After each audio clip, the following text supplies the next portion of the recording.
Assalamu alaikum. This is Abdul and I am going to read from فضائل اعمال chapter number 4, Bilal anhu and his suffering. You know, Hazrat Bilal anhu, companion of Rasulullah sallallahu alaihi wasallam, a great personality. Let us read it. Bilal and his sufferings. Bilal anhu is well known as Sahabi who was responsible for calling Adhan in the Masjid of Nabi, Masjid Nabi sallallahu alaihi wasallam. He was an Ethiopian slave of a non-believer, kafir, in Mecca. His acceptance of Islam was naturally not liked by his master, and he was therefore tortured mercilessly. Umayyah ibn Khalf, who was the worst and bitter enemy of Islam, would make him lie down on the burning sand at midday and would place a heavy stone on his chest so that he could not even move a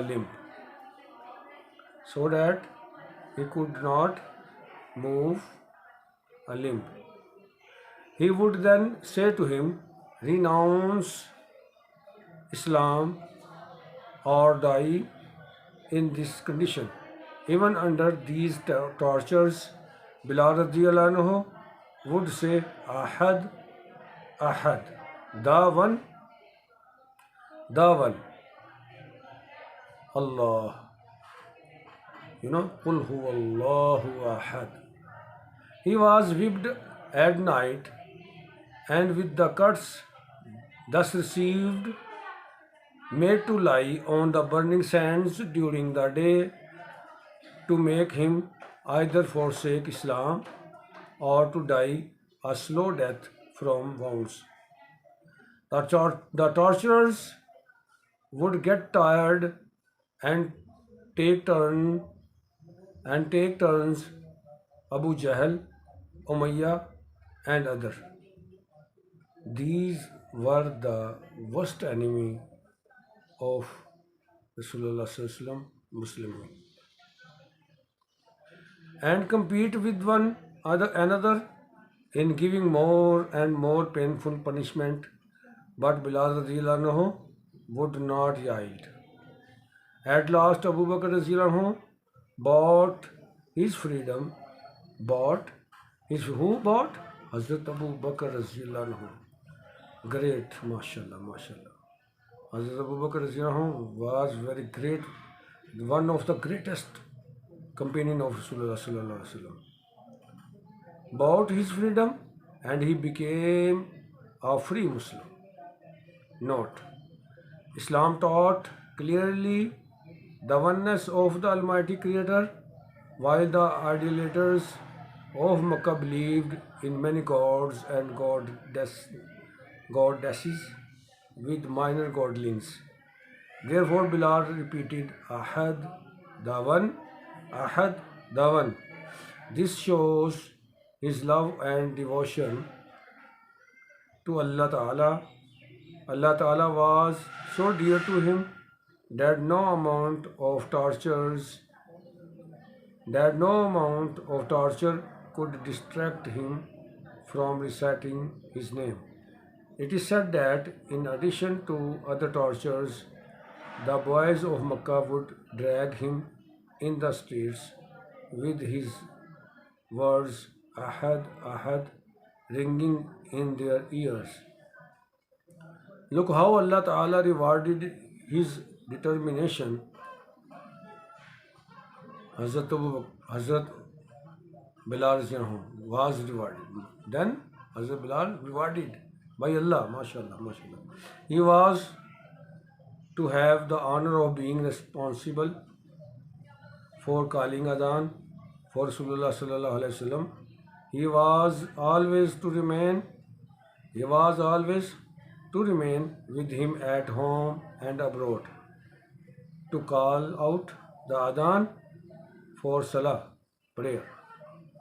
After Rasulullah's death, it became very hard for him to continue his stay in Medina, where he would miss him at every step and in every corner. He therefore left Medina and decided to pass the rest of his life striving in the path of Allah Ta'ala. Once he saw the Nabi Sallallahu Alaihi Wasallam in his dream saying to him, Bilal, how is that you never visit with me? In Bilal, Rasulullah Sallallahu Alaihi Wasallam, in a dream, Rasulullah Sallallahu Alaihi Wasallam said, how is it that you never visit me?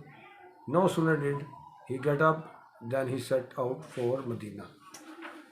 On reaching there, Hassan and Hussein Raziyallahu anhum ajmain, the Nabi's grandsons, requested him to call out the Adhan. He could not refuse them, for they were very dear to him. But as soon as the Adhan was called, the people of Medina cried openly, remembering the happy old days of Rasulullah's time. Even the women came out of their houses weeping. Bilal Raziyallahu left Medina again after a few days and died in Damascus in 20 Hijri. Inna lillahi wa inna ilaihi raji'un. Damascus, nowadays is a capital of Syria, Sham, very important city of Muslim world. This was the sufferings of Hazrat Bilal Sufferings. What we learn from this? We should learn something from this story. Bilal Sufferings was great Sahabi. We should also do good deeds in our life. We should pray 5 times a day. We should respect Sahaba Raziyallahu anhum, because Allah Ta'ala and Hazrat Muhammad Sallallahu Alaihi Wasallam, our Prophet, also love all the Sahaba. The Sahaba Kiram has a great place in Islam. Allah Ta'ala, we pray Allah Ta'ala that Allah Ta'ala grant all of us in this world and hereafter also. Assalamu alaikum wa rahmatullahi wa barakatuh.